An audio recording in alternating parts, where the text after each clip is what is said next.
পঞ্চম শ্রেণীর গণিত বইয়ের আজকের ভিডিওতে প্রথম অধ্যায়ের 16 পৃষ্ঠার লাস্টের যে তিনটা ম্যাথ, শেষের তিনটা ম্যাথ 12, 13, 14 এই তিনটা ম্যাথ নিয়ে আলোচনা করব। তো 12 নম্বরে আছে কি যে আসাদ মুরগির খামার করার জন্য 345টি ব্রয়লার মুরগি 225 টাকা দরে ক্রয় করলো।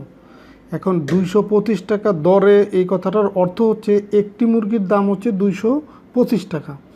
তাহলে একটি মুরগির দাম যদি 225 টাকা হয়, 345টি মুরগির দাম কত হবে? এই 225 গুণ 345। তো এইটাই আমি লিখে তোমাদেরকে করে দিচ্ছি। তো দেখো যে একটি মুরগির দাম কত? 225 টাকা লিখলাম। তো সুতরাং 345টি মুরগির দাম কত হবে? একটি মুরগির যে দাম হবে 345টি মুরগির দাম অবশ্যই তার চেয়ে বেশি হবে, আর বেশি হলে গুণ, তার মানে 225 গুণ হচ্ছে এই 345। তো এই গুণটা আমি এখানে দেখাই দিছি। দেখো 345 গুণ হচ্ছে 225। তো গুণ করলে আমরা দেখো যে মানটা পাবো ফাইনালি যোগ করলে 77,625। তাহলে এই তার টোটাল খরচ হবে কত? টোটাল তার মুরগির খামারটা করতে খরচ হবে 77,625 টাকা। এটাই লিখ। সুতরাং তার 77,625 টাকা খরচ হলো। এটাই হচ্ছে উত্তর।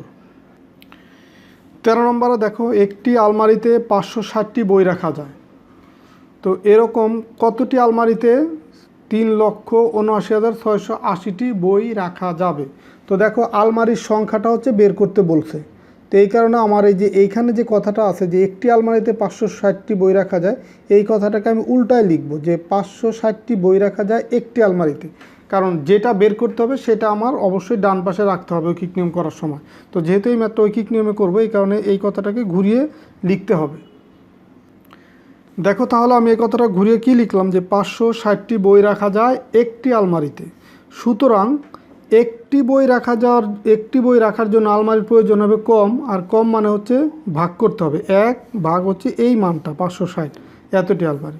সুতরাং 3,00,000 একের জন্য যে কয়টা আলমারি লাগবে? 3,79,680টি আলমারির জন্য আলমারির সংখ্যা মানে 3,79,680টি বইয়ের জন্য আলমারির সংখ্যা বেশি লাগবে, আর বেশি হলে আবার গুণ করতে হবে, কারণ কম হলে ভাগ, বেশি হলে গুণ।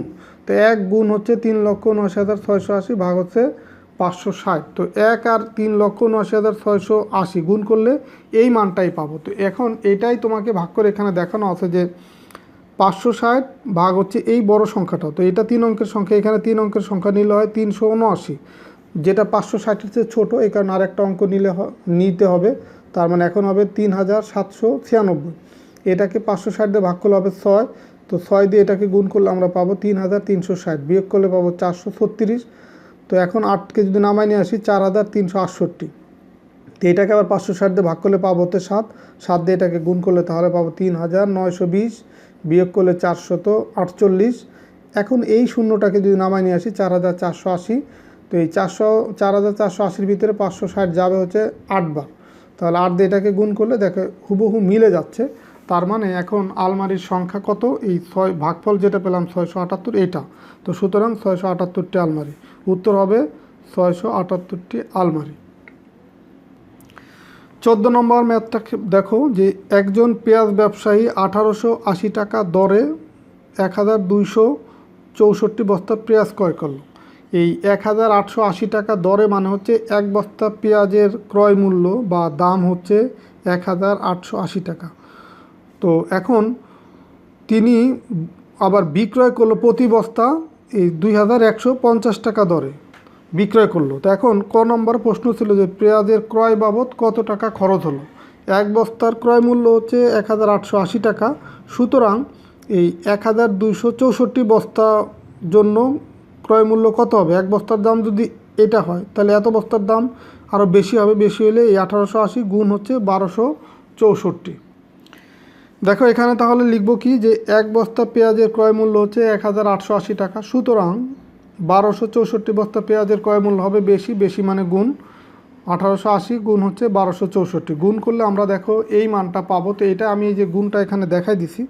দেখো এখানে গুণ করলে ফাইনালি কত পেলাম? এই 23,76,320।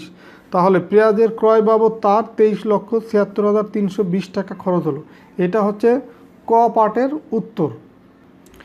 খ অংশে আবার বলছে কি যে পেঁয়াজ বিক্রির পর তার কত টাকা লাভ হলো।